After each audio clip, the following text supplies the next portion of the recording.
हमारे ऊपर यह पाबंदी क्यों लगाई जा रही है? हमारे ऊपर यह इल्ज़ाम क्यों लगाया जा रहा है? रियासत से वफादारी, पाकिस्तान से वफादारी का हमें किसी से सर्टिफिकेट नहीं चाहिए। शुक्र करो कि मेरे बुजुर्गों ने खून दिया, तुम्हें पाकिस्तान का शिनाख्ती कार्ड मिल गया।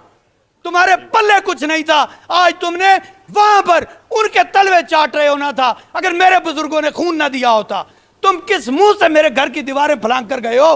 शर्म से डूब मरो। दूसरी गुजारिश आपसे, जुर्म बताता हूं अपना। मेरा जुर्म कि मेरे कप्तान ने अक़वाम मुत्तहिदा में खड़े होकर कहा, मेरे कप्तान का जुर्म यह है, वही मेरा जुर्म है, वही आपका जुर्म है कि उसने अक़वाम मुत्तहिदा में खड़े होकर कहा कि ला इलाहा इल्लल्लाह मुहम्मदुर रसूलुल्लाह। तुम अगर इस नारे के बारे में बात करोगे तो हमें कोई बाउंड्रीज नहीं होंगी, हमारी